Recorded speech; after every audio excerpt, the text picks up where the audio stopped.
সেই नहीं मेरी খাজা আজিজুল হাসান মুসুফ রাহমাতুল্লাহ আলাইহি কবিতা আবৃত্তি করেছেন। উলামায়ে কেরাম লিখেন, দুনিয়ার মানুষ যখন আল্লাহর সাথে সম্পর্ক হয়ে যাবে, দুনিয়ার মানুষের যখন আল্লাহর সাথে ভালোবাসা হয়ে যাবে, আল্লাহর সাথে আপনার সম্পর্ক হয়ে যাবে, দুনিয়ার কোনো কিছু আপনার লাগবে না, লাগবে না, লাগবে না। জব তো মেরা তো সব মেরা, ফালাক মেরা জমি মেরি। ও আল্লাহ, যদি তুমি আমার হয়ে যাও, আমার হয়ে যাও, সব আমার, সব আমার। ফালাক মেরা জমি মেরি, আসমান আমার, জমিন আমার, আসমান আমার, জমিন আমার। আর যদি তুমি আমার না হও, দুনিয়ার সব পাইলাম তো কিছুই পাইলাম না। ফালাক মেরা জমি মেরি, अगर एक तो नहीं मेरा तो कोई शै नहीं मेरी। উলামায়ে কেরাম লিখেন, আল্লাহর সাথে যদি আপনার মহব্বত হয়ে যায়, আল্লাহর সাথে ভালোবাসা হয়ে যায়, দুনিয়ার কিচ্ছু লাগবে না। কসম খোদার, ও আমার ভাইরা, আপনাদের পায়ে হাত রেখে বলি, রাতের বেলায় সারাদিন আপনার কাম কাজ সারার পরে যখন ঘুমাইতে যাবেন, যাই নামাজটা পিছিয়ে 2 রাকাত নামাজ পড়ে চোখ দুটি বন্ধ করে বাতিটা অফ করে আল্লাহকে একটু ডাকবেন, আল্লাহ আল্লাহ আল্লাহ বলেন না সবাই, আল্লাহ আল্লাহ আল্লাহ আল্লাহ আল্লাহ আল্লাহ। আল্লাহকে ডাকতে থাকবেন, ডাকতে থাকবেন, আমার এক অবস্থা হবে, আল্লাহ তাআলা আপনার পরিচয়, আল্লাহ তাআলা আপনার নফসে, আল্লাহ তাআলা আপনার সিনার মাঝে বাসা বাঁধবেন, আল্লাহ তাআলার সাথে সম্পর্ক হবে। আল্লাহকে ডাকবেন আর মজা লাগবে, ডাকবেন আর মজা লাগবে, চোখ দিয়ে পানি পড়তে থাকবে, আর চোখ দিয়ে অস্ত্র চড়তে থাকবে, আর মনের মধ্যে শান্তি পাইতে থাকবেন। মনে রাখবেন, ও আমার ভাইরা, দুনিয়ার কাউকে এত আপন পাবেন না, আল্লাহকে যত আপন পান। আল্লাহ তাআলা আপনার জন্য সব করতেছেন। যে আল্লাহ আপনাকে মায়ের পেটে খাওয়াইতে পারেন, যে আল্লাহ আপনাকে মায়ের পেটে নবীর সাহায্যে খানা পৌঁছাতে পারেন, সে আল্লাহ এখনো দুনিয়াতে আছে না নাই? বলেন না, আছে না নাই? সে আল্লাহ আপনার রিজিকের ব্যবস্থা করতে পারেন না, পারেন না? সে আল্লাহ আপনাকে সম্মান দিতে পারেন না, পারেন না? সে আল্লাহ আপনাকে দুনিয়াতে ইজ্জত দিতে পারেন না, পারেন না? আল্লাহ তো বলেছেন, ওয়া তুইজ্জু মান তাশা ওয়া তুযিল্লু মান তাশা বিয়াদিকাল খায়র। ইল্লা দুনিয়ার মানুষ আল্লাহকে চিনল না। আল্লাহ তাআলা এমন সত্তা, এমন সত্তা, আল্লাহ মানুষকে ইজ্জত দেয়, আল্লাহ মানুষকে সম্মান দেয়, আবার মুহূর্তের মাঝে আল্লাহ সম্মান ছিনিয়ে নেয়। কথা বলে ঠিক না ঠিক? ওয়া তুইজ্জু মান তাশা ওয়া তুযিল্লু মান তাশা বিয়াদিকাল খায়র। ও আল্লাহ, তোমার হাতে সব, সকাল বেলার ধনী, বিকাল বেলার ফকির, ঠিক না ঠিক? সকাল বেলা সম্মানী, বিকাল বেলায় অসম্মানী, সকাল বেলায় ক্ষমতা আছে, বিকাল বেলায় নাই, ঠিক না ঠিক? সবকিছুর মালিক কে? সবকিছুর মালিককে। ও আমার ভাইরা, আপনি যে সম্মানের সাথে দুনিয়াতে আছেন, আপনাকে দেখলেই মানুষ সালাম দেয়, আপনাকে দেখলেই মানুষ সম্মান করে, এই সম্মান আল্লাহ মুহূর্তেই ছিনিয়ে নিতে পারেন। কথা বলেন ঠিক না ঠিক? এই সম্মান আপনাকে আমাকে দিয়েছেন কে? আরো জোরে বলেন না কে? আল্লাহর সাথে সম্পর্ক করতে হবে, আল্লাহর সাথে সম্পর্ক করতে হবে। আল্লাহকে ডাকবেন, আল্লাহকে যত ডাকবেন তত কাছে পাবেন। আল্লাহ তাআলার সাথে এমন সম্পর্ক হবে, চোখ দুটি বন্ধ করে আল্লাহর কাছে, আল্লাহকে হাজির নাজির রেখে আল্লাহকে বলবেন, আল্লাহ দুনিয়াতে যা করেছি, অন্যায় করেছি, অপরাধ করেছি, আল্লাহ আর অন্যায় করব না, তুমি আমাকে কবুল করে নাও, কবুল করে নাও। হাদিসের ভাষ্য অনুযায়ী বোঝা যায়, আল্লাহ তাআলা কুদরতি ভাবে এটাকে লাভ দিয়ে জড়িয়ে ধরে বলেন সুবহানাল্লাহ।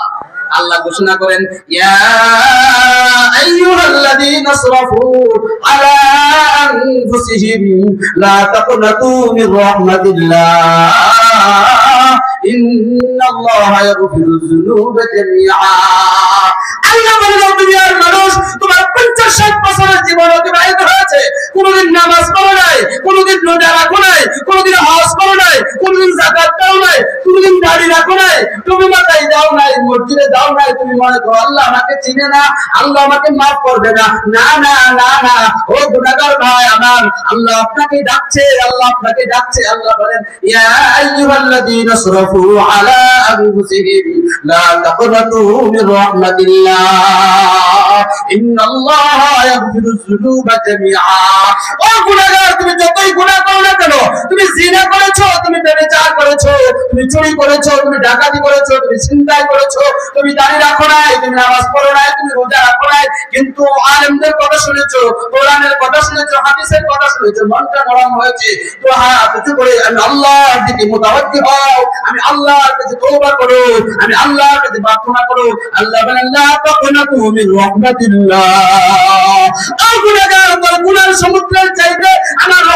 সমুদ্র আরো বড়। বলেন সুবহানাল্লাহ। তোর গুনাহের সমুদ্রের চাইতে আমার মাগফিরাতের সমুদ্র বড়। তোর অন্যায়ের সাগরের চাইতে আমার দয়ার সাগর বড়। তুই যতই গুনাহ করিস না কেন, আমি আল্লাহর কাছে হাত উঁচু করে প্রার্থনা কর, আমি আল্লাহর কাছে চা। আমি আল্লাহ ঘোষণা করছি, লা তাকুনাতু মির রাহমাতিল্লাহ, ইন্নাল্লাহা ইয়াগফিরুয যুনুবা জামিআ। যতই গুনাহ করিস না কেন বান্দা, আমার কাছে তওবা কর, আমার কাছে মাফ চা। আমি আল্লাহ ঘোষণা করছি, তোর পিছনের জিন্দেগীর সমস্ত গুনাহ খাতাগুলোকে মাফ করে দেব। বলেন না সুবহানাল্লাহ। ইদার গাহে মাদার গাহে নাউমিদিনী, ইদার গাহে মাদার গাহে নাউমিদিনী, সদ বারাগার তওবা শিকস্তি, সদ বারাগার তওবা শিকস্তি, বাজা বাজা। আল্লাহ তাআলা তো গুনাহগার বান্দাগুলোকে ডাকে, ও গুনাহগার, ও যুবক, তুমি গুনাহ করেছো, মোবাইলে বিশ্রী ছবি দেখেছো, তুমি জিনা করেছো, ব্যভিচার করেছো, অন্যায় করেছো, জীবনটা শেষ করে দিয়েছো, কান্নাকাটি করতে মন চায় না, চোখ দিয়ে পানি বের হয় না, নামাজ পড়তে মন চায় না, আল্লাহর হুকুম পালন করতে মন চায় না, কিন্তু আজটা শোনার পরে মনটা নরম হয়েছে। কসম খোদার, আল্লাহর সাথে ওয়াদা করুন, আল্লাহর সাথে চুক্তিবদ্ধ হন, আল্লাহর দিকে দু হাত উঁচু করে কাঁদুন, আল্লাহকে বলুন, আল্লাহ যা করেছি অন্যায় করেছি, রব্বানা যালামনা আনফুসানা ওয়া ইল্লাম তাগফির লানা ওয়া তারহামনা লানাকুনান্না মিনাল খাসিরিন। আল্লাহ জীবনে যা করেছি অন্যায় করেছি, যা করেছি অপরাধ করেছি, আজকে তোমার সাথে ওয়াদা করতে চাই, আর অন্যায় করব না, আর অপরাধ করব না, আর গুনাহ করব না। আল্লাহ বলেন, বান্দা তুই তওবা করতে দেরি, আমি আল্লাহ তাআলা তোর তওবা কবুল করতে দেরি করব না। বলেন সুবহানাল্লাহ। আল্লাহ বান্দা আব্দুল্লাহ বিন জাবাল রাদিয়াল্লাহু তাআলা আনহু রাতের বেলায় আল্লাহকে ডাকে, আল্লাহ আল্লাহ আল্লাহ। আর দিনের বেলায় নবীর হাদিস শুনে কত ভাগ্যবান। একদিনের ঘটনা, হযরত রাসূল করিম সাল্লাল্লাহু আলাইহি সাল্লাম এক যুদ্ধে অংশগ্রহণ করার জন্য সাহাবায়ে কেরামদেরকে বললেন, ও আমার প্রিয় সাহাবীরা, তৈয়ারি গ্রহণ করো, যুদ্ধে যাও। আব্দুল্লাহ ইবনে জাবাল রাদিয়াল্লাহু তাআলা আনহু ওই মজলিসে ছিল। আবু বকর, উমর, ওসমান, আলীর মতো বড় বড় সাহাবী, তারা তৈয়ারি নিচ্ছে যুদ্ধের জন্য। আব্দুল্লাহ ইবনে জাবাল রাদিয়াল্লাহু তাআলা আবু বকরকে জিজ্ঞাসা করেন, ভাই আবু বকর, কিসের তৈয়ারি নিচ্ছ? যুদ্ধে যাব। রাসূল তো আমাকে কিছু বললো না। তো রাসূলের কাছে গেল, ইয়া রাসূলুল্লাহ, ইয়া হাবিবাল্লাহ, কি ব্যাপার, আপনি কি করবেন? যুদ্ধে যাব, আমাকে যে বললেন না। তো তুমি তো নতুন মানুষ, তোমার অভিজ্ঞতা নাই, যুদ্ধের অভিজ্ঞতা নাই, তুমি এখানেই থাকো। আব্দুল্লাহ ইবনে জাবাল বলেন, যে রাসূলের জন্য বাবা ছাড়লাম, যে রাসূলের জন্য মা ছাড়লাম, যে রাসূলের জন্য সম্পত্তি ছাড়লাম, ওই রাসূলকে ছাড়া আমি মদিনায় একা একা থাকবো না। বলেন সুবহানাল্লাহ। আব্দুল্লাহ ইবনে জাবাল রাদিয়াল্লাহু তাআলা বলেন, ইয়া রাসূলুল্লাহ, আমি যুদ্ধে যাব। রাসূল বলেন, তাই নাকি? ঠিক আছে, তৈয়ারি গ্রহণ করো।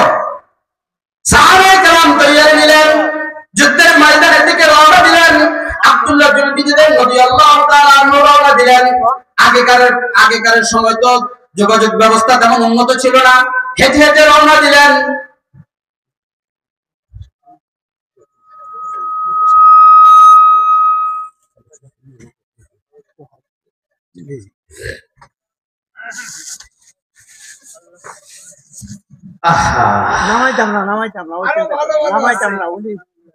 কথা আরো বলবো, কিছুক্ষণ বলবো, কষ্ট হচ্ছে আপনাদের? আর বেশি বলবো না, একটু ধৈর্য ধরে শুনুন। আজীব ঘটনা। আল্লাহ, দুনিয়ার মানুষ, আল্লাহর বান্দা আব্দুল্লাহ ইবনে জাবাল রাদিয়াল্লাহু তাআলা আনহু, তিনি রওনা দিলেন যুদ্ধের দিকে। ও দুনিয়ার মানুষ, দেখেন ইতিহাস, এটা বানানি গাজাকরি গল্প করছি না। তারিখের কিতাব খুঁজেন, তারিখ হিসাম, তারিখ বাগদাদ সহ বড় বড় তারিখের কিতাবের মধ্যে ঘটনা আছে। আল্লাহ রাসূল সাল্লাল্লাহু আলাইহি সাল্লাম সাহাবায়ে কেরামদেরকে নিয়ে রওনা দিলেন, যুদ্ধের দিকে রওনা দিলেন। প্রতিমধ্যে যুদ্ধের রওনা দিয়েছেন, প্রতিমধ্যে রাত্র হয়েছে, সন্ধ্যা হয়েছে, এখানে অবস্থান করলেন। সাহাবায়ে কেরামদেরকে বললেন, সবাই তাঁবু গাড়ো, নিজ নিজ তাঁবু স্থাপন করো, আজকে রাত্রটা আমরা এই রাস্তায় কাটাবো। যুদ্ধে এখনো যায় নাই, অর্ধেক পথ। কথা বুঝতেছেন আমার?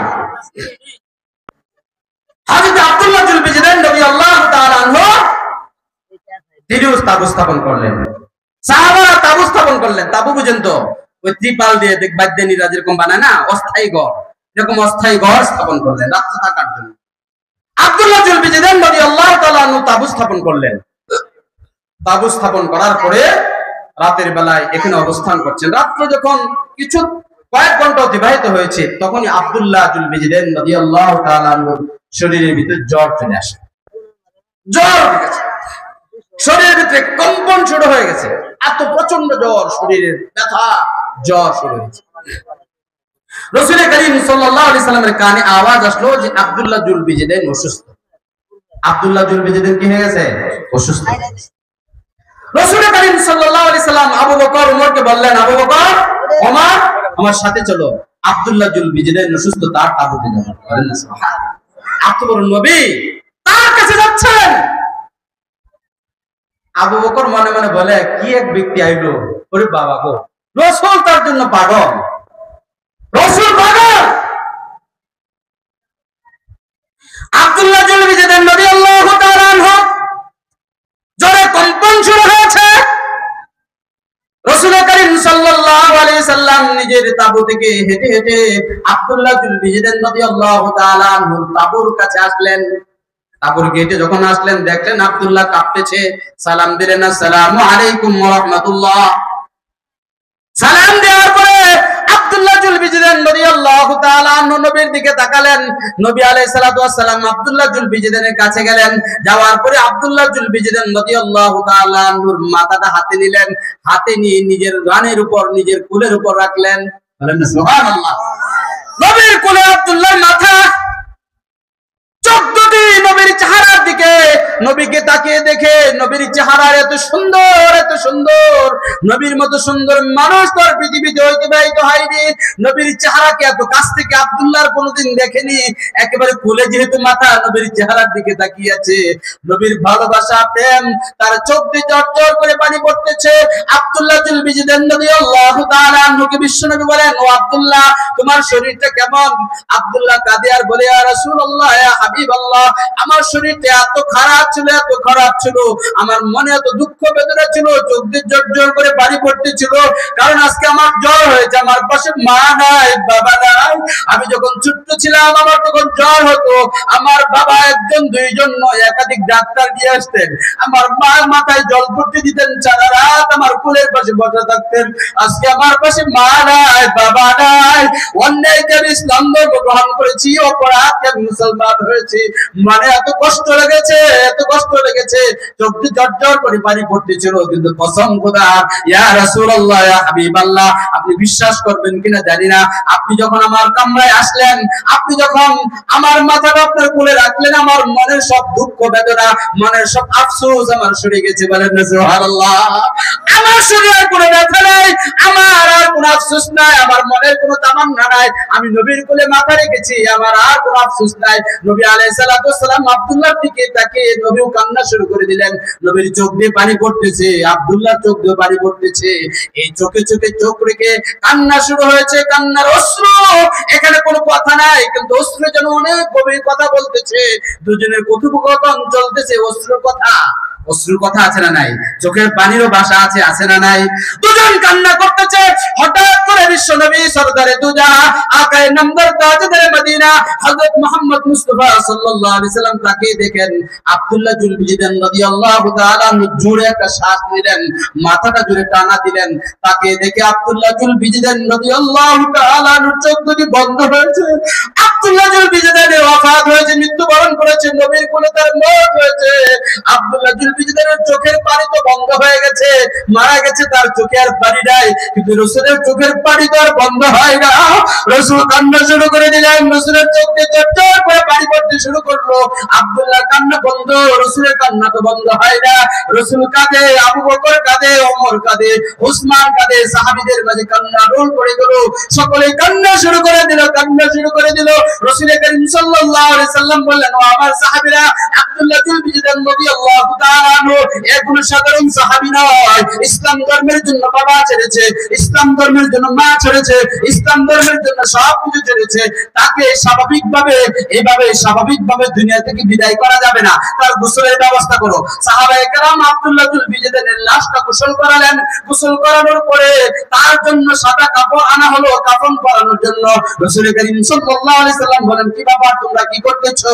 তো সাদা কাপড় নিয়ে এসেছি, কাফনের কাপড় কাপড় পরাবো। রাসূল বলেন সাবধান, তার গায়ে সাদা কাপড় উঠাবে না, তার গায়ে সাদা কাপড় উঠাবে না, তার গায়ে সাদা কাপড় উঠাবে না। যেই ব্যক্তিটা ইসলামের জন্য বিবস্ত্র হয়েছে, যেই ব্যক্তিটা ইসলামের জন্য অঙ্গ হয়েছে, আমি পৃথিবীর বুকে ইতিহাস কায়েম করে দিতে চাই, ওই মানুষটার সম্মান আমি দুনিয়াতে দিতে চাই। তার গায়ে সাদা কাপড় উঠবে না। আমার শরীরের যে চাদরটা রয়েছে, চাদরটা নিয়ে যাও, আমার ব্যবহৃত চাদর দ্বারা তার শরীরে কাফনের ব্যবস্থা করে দাও। বলেন সুবহানাল্লাহ। কেন আমি কাপড়ের ভিতরে এভাবে আমি সাদা কাপড় দিলাম না? সাদা কাপড় দিলাম না, আমি চাদর দিলাম কেন জানোনি? আমার শরীরের ভিতরে যে চাদরটা, আমার শরীরে যে চাদর লেগেছে, এই চাদরের মাঝে নবীর ঘ্রাণ আছে। নবীর চেহারার এমন ঘ্রাণ ছিল, নবীর শরীরের এমন ঘ্রাণ ছিল, যারা ইতিহাস পড়েছেন জানেন নবীর প্রস্রাবও গন্ধ ছিল না, নবীর পায়খানাও গন্ধ ছিল না, নবীর থুতুর মাঝে গন্ধ ছিল না। নবীর ঘ্রাণটা যেটা ছিল ওটা মিশকে আম্বরের চেয়ে বেশি ঘ্রাণ ছিল। বলেন না সুবহানাল্লাহ। সেই নবীর চেহারা, সেই নবীর শরীর, যেই চাদর লেগেছে, ওই চাদর তার শরীরে পিছিয়ে দাও। কবরে যখন তাকে রাখা হবে, কবরের ফেরেশতারা নবীর ঘ্রাণ পেতে আগে ভয় পেয়ে যা, এত সাধারণ মানুষ নয়, একে অন্যদের মতো লম্বা চোরা জিজ্ঞাসাবাদ করা যাবে না। বলেন না সুবহানাল্লাহ। আমার শরীরে কাপড় নিয়ে যাও।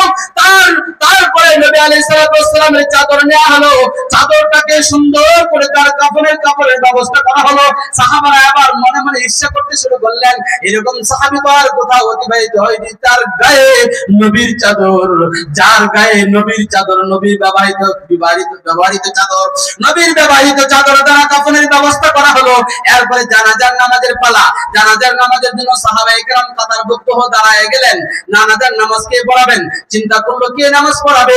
রাসূল করিম সাল্লাল্লাহু আলাইহি সাল্লাম যখন আসলেন, সাহাবীরা চিন্তা করলেন কে যেন নামাজ পড়া, সবাই অপেক্ষায় আছে। রাসূল বলেন সাবধান, তোমরা অন্য সকল জানাজার ইমামতি করতে পারো, অসুবিধা নাই, কিন্তু আব্দুল্লাহ জুলফিজেদাইনের জানাজার ইমামতি তোমরা করবে না, আমি বিশ্ব নবী স্বয়ং তার ইমামতি করব। বলেন সুবহানাল্লাহ। নবী আলাইহিস সালাতু ওয়াস সালাম জানাজার ইমামতি দাঁড়িয়ে গেলেন, আল্লাহর কাছে প্রার্থনা শুরু করে দিলেন, আল্লাহুম্মা গফিরলি হাইয়িনা ওয়া মাইয়িতিনা ওয়া শাহিদিনা ওয়া গায়বিনা ওয়া সগীরিনা ওয়া কাবীরিনা ওয়া যাকারিনা ওয়া উনসানা, আল্লাহুম্মা মান আহইয়াইতাহু মিন্না ফাহিহি আলাল ইসলাম ওয়া মান তাওয়াফাইতাহু মিন্না ফাতাওয়াফাহু আলাল ঈমান। নবী দাঁড়িয়ে আল্লাহর কাছে প্রার্থনা শুরু করলেন। জানাজা মানে হলো দোয়া। নবী আব্দুল্লাহ জুলফিজেদাইনের জন্য দোয়া শুরু করে দিলেন, ওগো আল্লাহ, তুমি তোমার এই বান্দাকে ক্ষমা করে দাও, আমি রাসূল তাকে তার জন্য সুপারিশ করতেছি। বলেন সুবহানাল্লাহ। আব্দুল্লাহ জুলফিজেদাইন রাদিয়াল্লাহু তাআলা আনহুকে সুন্দরভাবে জানাজার নামাজ পড়ানোর পরে এবার কবরে রাখার পালা। কবরে নিয়ে যাওয়া হচ্ছে। সাহাবায়ে কেরাম সকলেই লাশ ধরতেছেন বরকতের জন্য। নবী আলাইহিস সালাতু ওয়াস সালাম বলেন তোমরাও ধরো, অসুবিধা নাই, তবে আমি বিশ্বনবী নিজে তার লাশ ধরব। বলেন সুবহানাল্লাহ। বিশ্বনবী লাশ নিজে হাতে নিয়ে কবরের মাঝে রাখলেন। রাখার পরে আল্লাহর কাছে প্রার্থনা শুরু করলেন, আল্লাহ, আজকে তোমার এই কবরের মাঝে সাধারণ কোনো মানুষ রাখছি না, আমি আব্দুল্লাহ জুলফিজেদাইনকে রেখেছি, ইসলামের জন্য বিবস্ত্র হয়েছে, ইসলামের জন্য সব কিছু ছেড়ে দিয়েছে, আল্লাহ আমি সুপারিশ করছি তুমি তাকে ক্ষমা করে দাও। বলেন না সুবহানাল্লাহ। আব্দুল্লাহ ইবনে মাসউদ বলে, আমি আজকে যদি এই আব্দুল্লাহ জুলফিজেদাইন না হই, আমি আব্দুল্লাহ ইবনে মাসউদ হতাম, তাহলে আমি কত বড় ভাগ্যবান হইতাম। বলেন না সুবহানাল্লাহ। মনে আছে আমার কথা, আমি শেষ করে দিচ্ছি, খেয়াল করুন। জান্নাতে যাওয়ার জন্য কয়টা কাজ করতে হবে বলে গেছেন? কয়টা? আরো জোরে বলেন, কয়টা? আরো জোরে। সবাই সামনে নির্বাচন এসেছে, তখন তো ঠিকই গলা ফাটাই যাবে। হ্যাঁ, জান্নাতে যাওয়ার জন্য কাজ কয়টা করতে হবে? দুইটা। এক নম্বর কাজ হলো ইন্নাল্লাযীনা ক্বালু রাব্বুনাল্লাহ, যারা মুখে বলবে আমার রব আল্লাহ, আমার রব কে? বাস, এটা তো আমরা আগেই করতাম। দুই নম্বর কাজ বলে শেষ করছি, আল্লাহ বলেন এরপর অটল থাকবে, আল্লাহকে আল্লাহ বলে মেনে তার উপর অটল থাকবে। যতই ঝড় তুফান আসুক ডানে বামে নড়া যাবে না, যতই বাধা বিপত্তি আসুক আল্লাহকে রব বলে যে আমি মেনেছি, স্বীকার করেছি, এটাকে বলা যাবে না। আল্লাহকে রব বলে মানতে হবে, আল্লাহর উপর অটল থাকতে হবে। আর আল্লাহর উপর যদি অটল থাকতে পারি, আল্লাহর পক্ষ থেকে ঘোষণা, আল্লাহ তাআলা নিজে বলেন সুম্মাস্তাকামু তাতানাজ্জালু আলাইহিমুল মালাইকা আল্লা তাখাফু ওয়া লা তাহজানু ওয়া আবশিরু বিল জান্নাতিল্লাতী কুনতুম তুআদুন। আল্লাহ বলেন এরপরে যদি অটল থাকতে পারো, আমি আল্লাহ ঘোষণা করছি তুমি মরতে দেরি, আমি আল্লাহ তাআলা তোমাকে জান্নাত দিতে দেরি করব না। বলেন সুবহানাল্লাহ। আমার ভাইরা, আমি আলোচনা শেষ করে দিচ্ছি, খেয়াল করে শুনুন। এই যে আমরা যেই মজলিসে আজকে বসে আছি, মজলিসটার নাম হলো জলিসুর রহমান। আল্লাহ তাআলার মজলিস। কার মজলিস? আল্লাহর মজলিস। এই আল্লাহর মজলিসে যারা বসা, আল্লাহর মেহমান আমরা, আল্লাহ আমাদের জন্য ক্ষমার ঘোষণা করবেন ইনশাআল্লাহ। শেষে মুনাজাত হবে, মুনাজাত নিয়ে যাব। তবে একটা কথা মনে রাখবেন, এই প্রতিষ্ঠানকে কেন্দ্র করে আজকে আমরা এখানে সমবেত হয়েছি। এই প্রতিষ্ঠান হলো কোরআনের প্রতিষ্ঠান। কার প্রতিষ্ঠান? এই কোরআনের প্রতিষ্ঠানের সাথে যদি নিজেকে জড়ায় রাখতে পারেন, ছাত্র দিয়ে, সন্তান দিয়ে, বুদ্ধি দিয়ে, পরামর্শ দিয়ে এই মজলিসের সাথে, এই প্রতিষ্ঠানের সাথে নিজেকে যুক্ত রাখতে পারেন, মনে রাখবেন আল্লাহ তাআলা আপনাকে আপন করে দিবেন। আল্লাহর সাথে সম্পর্ক হবে। আল্লাহ তাআলা এই সম্পর্কের ওসিলায় আল্লাহ তাআলা আপনাকে জান্নাত দান করে দিবেন। বলেন সুবহানাল্লাহ। এজন্য ভাইরা, একজন মানুষ উঠবেন না, আপনাদের কাছে আমি একটা আবদার করে যাই। এই যে মুরব্বি, কে উঠবেন না? একটু বসি। আমি কালেকশন করি না, মাঝখান দিয়ে কই দিতেছি। কালেকশন যেটা গতানুগতিক কালেকশন, এটা করি না। আপনাদের কাছে একটা আবেদন, অনেক সময় দেখা যায় কালেকশনের কথা বললেই মানুষ বসে করে। একজন মানুষ উঠবেন, আপনাদের পায়ে ধরলাম, যে উঠে গেলে আপনার তার প্রতি দাবি আছে, কেউ উঠবেন না। টাকা দিলে দিবেন, না দিলে না দিবেন, যাবেন এরপরে। কিন্তু আমি দুইটা কথা আপনাদের কাছে বলে আবদার রেখে যাই। এই যে প্রতিষ্ঠান, মনে রাখবেন, এই কোরআনের প্রতিষ্ঠান, এই প্রতিষ্ঠান আপনার নাজাতের জরিয়া হবে। এই প্রতিষ্ঠান সব সময় এক হালাত থাকে না। মানুষের মন যখন নরম হয়, সব প্রাণের হালাত এক হয় না, তখন আল্লাহ রাস্তায় যেটা দেওয়া হয়, এটা ইখলাসের সাথে হয়। আমি আপনাদের কাছে আরজ করতে চাই, প্রতিষ্ঠানটার সাথে আপনারা জড়িয়ে থাকবেন কারা কারা, রাতটা দেখি, একটু হাতটা দেখে যে প্রতিষ্ঠানের সাথে আমি সম্পৃক্ত থাকবো, মহব্বত করব, ভালোবাসবো, সহযোগিতা করব, সন্তান দেব। আছেন সবাই? রাজি আছেন? আপনি নাড়াবেন সবাই, শয়তানটা দূর হোক। মাশাআল্লাহ, আল্লাহ কবুল করুক। বলেন আমিন, বলেন আমিন। সর্বশেষ আপনাদের কাছে আবেদন রাখতে চাই, এরপরে আমি এই ঘটনার আরেকটু শেষ রয়েছে, এটা বলে আমি শেষ করে দিব। এর আগে আপনাদের কাছে আবেদন করতে চাই, প্রতিষ্ঠানটা করতে গিয়ে অনেক পরিশ্রম হচ্ছে, মাহফিল করতে গিয়ে অনেক পরিশ্রম হয়েছে। আপনার প্রতিষ্ঠানের জন্য স্বেচ্ছায়, এই নারে তাকবীরের স্লোগানও দরকার নাই, স্বেচ্ছায় যে প্রতিষ্ঠানের জন্য হুজুর আমি 5,000 10,000 দিন দিয়ে একজন আছেন, এই মাদ্রাসার জন্য নাজাতের উসিলা হয়ে আসায় আমি মাদ্রাসায় 5,000 টাকা দেব। আছেন কেউ? কেউ আছেন? মাশাআল্লাহ, মাশাআল্লাহ, আল্লাহ কবুল করেন। বলেন আমিন। নাম কি ভাইয়ের? আবু বকর সিদ্দিক ভাই, 5,000 টাকা আল্লাহ তাআলা দিবে, তার দান কবুল করেন। বলেন আমিন। জানে আমারে বরকত দান করুন। বলেন আমিন। তার দানের উসিলায় তার মনের নেক আশা আল্লাহ পূর্ণ করুন। বলেন আমিন। তার পূর্বপুরুষ যারা মারা গেছে তাদের কবরকে জান্নাতের বাগান বানান। বলেন আমিন। আরো কেউ আছেন ভাই যে আমি দেব 5,000? আরো কেউ আছেন? 5,000 না 2,000 দিবেন? 2,000 সংক্ষিপ্ত করে দিলাম, পরে ওলামায়ে কেরাম আছেন, কথা বলবেন ইনশাআল্লাহ। 2,000 মানুষ আব্দুল্লাহ চুলবি যেদিন তো সব ছেড়ে দিয়েছেন,